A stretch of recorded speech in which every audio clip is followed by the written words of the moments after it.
रजत पाटीदार मेरा favourite batsman है India में अभी। Rajat Patidar is going to be the new captain of RCB. Spin destroyer. ಆವತ್ತು May 25, 2022 RCB ಮತ್ತು LSG ನಡುವಿನ ಪಂದ್ಯ, do or die play off match. ಸೋತವರು ಟೂರ್ನಮೆಂಟ್ನಿಂದ ಹೊರಗೆ ಹೋಗ್ತಾರೆ. RCBಯ ಮೇಲೆ ಬೆಟ್ಟದಷ್ಟು ಹೋಪ್ ಇರುತ್ತೆ. ಟಾಪ್ ಆರ್ಡರ್ ಸಡನ್ ಆಗಿ ಕೊಲ್ಯಾಪ್ಸ್ ಆಗುತ್ತೆ. ಆವಾಗ ಬ್ಯಾಟಿಂಗ್ಗೆ ಬಂದಿದ್ದೆ ರಜತ್ ಮನೋಹರ್ ಪಾಟಿದಾರ್. ಫಿಯರ್ಲೆಸ್ ಆಗಿ ಬ್ಯಾಟ್ ಬೀಸಿ 54 ಬಾಲ್ಗಳಲ್ಲಿ 112 ರನ್ ಗಳಿಸ್ತಾರೆ. ಅದೇ ದಿನ ರಜತ್ ಪಾಟಿದಾರ್ನ ಪರಿಚಯ ಇಡೀ ಕ್ರಿಕೆಟ್ ಜಗತ್ತಿಗೆ ಆಗುತ್ತೆ. ಹೇಗೆ ಇಂದೋರ್ ಅಂತ ಸಣ್ಣ ಸಿಟಿಯಿಂದ ಬಂದು ಕೇವಲ 2 ವರ್ಷದ ಒಳಗೆ RCB ಅಂತ ದೊಡ್ಡ ಫ್ರಾಂಚೈಸಿನ ಕ್ಯಾಪ್ಟನ್ ಆಗ್ತಾರೆ. ಸ್ಪೀಡ್ ಬೌಲರ್ ಆಗಬೇಕೆಂದು ಹೊರಟಿದ್ದವರು ಸ್ಪಿನ್ ಡಿಸ್ಟ್ರಾಯರ್ ಆದ ಕಥೆನ ಕಂಪ್ಲೀಟ್ ಆಗಿ ಕೊನೆವರೆಗೂ ಹೇಳ್ತೀವಿ. ವಿಡಿಯೋನ ಕೊನೆವರೆಗೂ ನೋಡಿ. ಇಂದೋರ್ನ ಬಿಸ್ನೆಸ್ ಫ್ಯಾಮಿಲಿಯಲ್ಲಿ ಹುಟ್ಟಿದ ರಜತ್ ಪಾಟಿದಾರ್ 8 ವರ್ಷಕ್ಕೆ ಕ್ರಿಕೆಟ್ ಅಕಾಡೆಮಿನ ಸೇರ್ತಾರೆ. ಫಾಸ್ಟ್ ಬೌಲರ್ ಆಗೋ ಕನಸು ಇಟ್ಕೊಂಡು ಕ್ರಿಕೆಟ್ ಸ್ಟಾರ್ಟ್ ಮಾಡಿದ ಅವರು ಬ್ಯಾಟಿಂಗ್ ನಲ್ಲಿ ಹೆಚ್ಚು ಯಶಸ್ಸು ಕಾಣುತ್ತಾರೆ. 2015ರಲ್ಲಿ ರಜತ್ ಪಾಟಿದಾರ್ ಮಧ್ಯಪ್ರದೇಶ ತಂಡದಿಂದ ರಣಜಿ ಟ್ರೋಫಿಗೆ ಡೆಬ್ಯೂ ಮಾಡ್ತಾರೆ. Technically strong, cool temperament, long innings ಆಡೋ ಸಾಮರ್ಥ್ಯದಿಂದ ರಜತ್ MP ತಂಡದ one of the main batsman ಆಗಿ ಟ್ರಾನ್ಸ್ಫರ್ ಆಗ್ತಾರೆ. ಆದರೆ ಯಾವುದೇ ಸ್ಪಾಟ್ಲೈಟ್ ಅವರಿಗೆ ಸಿಗೋದಿಲ್ಲ.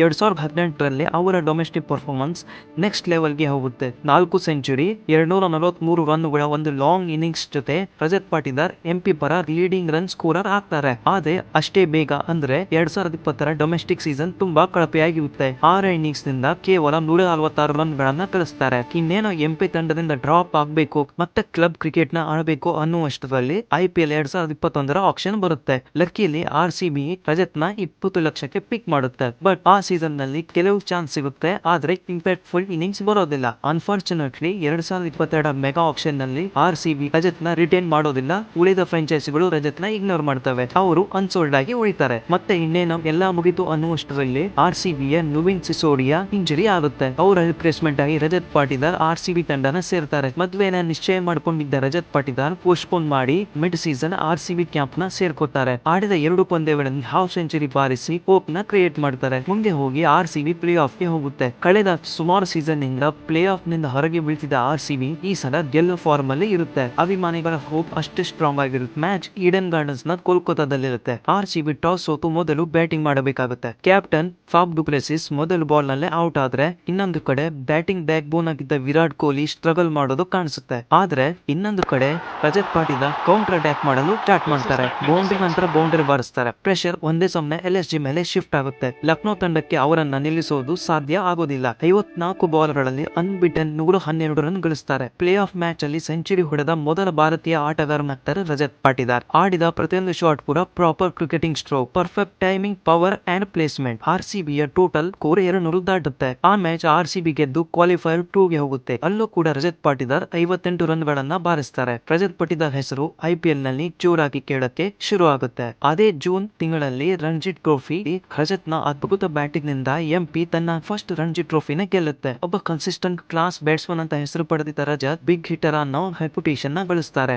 ರಜತ್ RCB ತಂಡದಲ್ಲಿ ಸ್ಥಾನ ಮಾಡ್ಕೋತಾರೆ. ಇಂಡಿಯಾ ಸ್ಕ್ವಾಡ್ ನಲ್ಲೂ ಸೇರ್ಪಡೆ ಆಗ್ತಾರೆ. ಆದ್ರೆ ಅಲ್ಲೇ ಒಂದು ಟ್ವಿಸ್ಟ್ ಬರುತ್ತೆ. ರಜತ್ ಇಂಜುರಿಗೆ ಒಳಗಾಗ್ತಾರೆ. ಅದರಿಂದ ಇಂಡಿಯಾ ಡೆಬ್ಯೂ ಕ್ಯಾನ್ಸಲ್ ಆಗುತ್ತೆ.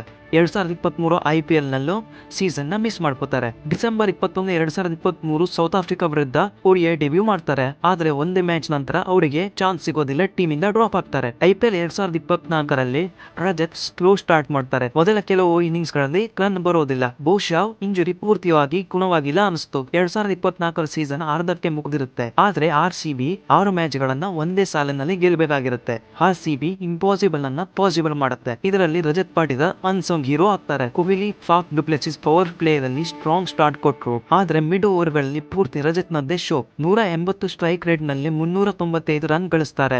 ಎಸ್ಪೆಷಲಿ ಅವರು ಸ್ಪಿನ್ನರ್ಸ್ ನ ಟಾರ್ಗೆಟ್ ಮಾಡ್ತಾರೆ. Without any foot work spinners ಗಳನ್ನ ಬೇಕಾದ ಜಾಗದಲ್ಲಿ 6 ಬಾರಿಸೋ ಅಬಿಲಿಟಿ ತೋರಿಸ್ಕೊಡ್ತಾರೆ. ಈ ಸೀಸನ್ ಇಂದ ರಜತ್ ನ ಹೆಸರು ಮತ್ತಷ್ಟು RCB ಯಲ್ಲಿ ಗಟ್ಟಿಯಾಗುತ್ತೆ. ನಂತರ MP ತಂಡಕ್ಕೆ ರಜತ್ ಪಾಟಿದಾರ್ ಕ್ಯಾಪ್ಟನ್ ಮಾಡಲಾಗುತ್ತೆ. 2024 ಸೈಯದ್ ಮುಷ್ತಾಕ್ ಅಲಿ ಟ್ರೋಫಿಯಲ್ಲಿ 9 ಪಂದ್ಯಗಳಲ್ಲಿ 186 ಸ್ಟ್ರೈಕ್ ರೇಟ್ ನಿಂದ 428 ರನ್ ಗಳಿಸ್ತಾರೆ. ತಂಡ ಫೈನಲ್ ಕೂಡ ಹೋಗುತ್ತೆ. ಮುಂಬೈ ಅಗೇನೆಸ್ಟ್ ರಜತ್ 81 ರನ್ ಗಳಿಸ್ತಾರೆ. ಬಟ್ ಮ್ಯಾಚ್ ನ ಮುಂಬೈ ಗೆಲ್ಲುತ್ತೆ. 2025 ಆಪ್ಷನ್ ಗೆ ಹೋಗೋಕೆ ಮುಂಚೆ RCB ರಜತ್ ಪಾಟಿದಾರ್, ವಿರಾಟ್ ಕೊಹ್ಲಿ, ಯಶ್ ದಯಾಳ್ ನ ರಿಟೈನ್ ಮಾಡ್ಕೊಳ್ತಾರೆ. 2025 ಆಪ್ಷನ್ ನಂತರ RCB ಗೆ ಹೊಸ ಕ್ಯಾಪ್ಟನ್ ಬೇಕಾಗಿರುತ್ತೆ. Krunal Pandya, Bhuvneshwar Kumar, Jitesh Sharma already domestic level ನಲ್ಲಿ ಕ್ಯಾಪ್ಟನ್ಶಿಪ್ ಮಾಡಿರೋ ಅನುಭವ ಇರುತ್ತೆ. But RCB management first time captain Rajat Patidar ಗೆ ಚಾನ್ಸ್ ಕೊಡುತ್ತೆ. RCB ಮ್ಯಾನೇಜ್ಮೆಂಟ್ ಈ ನಿರ್ಧಾರವನ್ನ ಕಣ್ಣು ಮುಚ್ಚಿಕೊಂಡು ತಗೊಂಡಿಲ್ಲ. ರಜತ್ ಒಬ್ಬ ಕನ್ಸಿಸ್ಟೆಂಟ್ ಪರ್ಫಾರ್ಮರ್. ಮಿಡ್ಲ್ ಆರ್ಡರ್ನಲ್ಲಿ ಸ್ಟೆಬಿಲಿಟಿ ಕೊಡ್ತಾರೆ. ಡೊಮೆಸ್ಟಿಕ್ ಕ್ರಿಕೆಟ್ನಲ್ಲಿ 3000ಕ್ಕೂ ಅಧಿಕ ರನ್ ಗಳಿಸಿದ್ದಾರೆ. ಫೈನಲ್ ಅಂತ ಪ್ರೆಷರ್ ಸಿಚುವೇಶನ್ಗಳಲ್ಲಿ ರನ್ನ ಗಳಿಸಿದ್ದಾರೆ. ಅವರ com and composed character, difficult situation handle ಮಾಡೋ ರೀತಿ ನೋಡಿ RCB ಮ್ಯಾನೇಜ್ಮೆಂಟ್ ಅವರ ಮೇಲೆ ನಂಬಿಕೆ ಇಟ್ಟು ಕ್ಯಾಪ್ಟನ್ಶಿಪ್ನ ಕೊಟ್ಟಿದ್ದಾರೆ. ರಜತ್ ತನ್ನ ಫಸ್ಟ್ ಸೀಸನ್ನಲ್ಲೇ RCBನ 3 ಮ್ಯಾಚ್ ಮೊದಲೇ ಪ್ಲೇ ಆಫ್ಗೆ ಕರ್ಕೊಂಡು ಹೋಗಿದ್ದಾರೆ. ಮುಂದೆ ಏನಾಗುತ್ತೋ ಅದನ್ನ ಕಾದು ನೋಡಬೇಕು. ಕನ್ಸೋಲ್ನಿಂದ RCB ಕ್ಯಾಪ್ಟನ್ ಆಗಿ ಕಂಡುಬನ ಪ್ಲೇ ಆಫ್ ವರೆಗೂ ತಗೊಂಡು ಹೋಗುವ ರಜತ್ನ ಜರ್ನಿ ಅದ್ಭುತ. ರಜತ್ ಪಟಿದಾರ್ ಬಗ್ಗೆ ನಿಮ್ಮ ಅಭಿಪ್ರಾಯ ಏನು? ಕಮೆಂಟ್ ಮಾಡಿ ತಿಳಿಸಿ. ನಾವು ಈ ಚಾನೆಲ್ನಲ್ಲಿ business stories, inspirational journeys, motivation ಕಂಟೆಂಟ್ಗಳನ್ನು ಹಾಕ್ತೀವಿ. ದಯವಿಟ್ಟು ಚಾನೆಲ್ನ ಸಬ್ಸ್ಕ್ರೈಬ್ ಮಾಡಿ.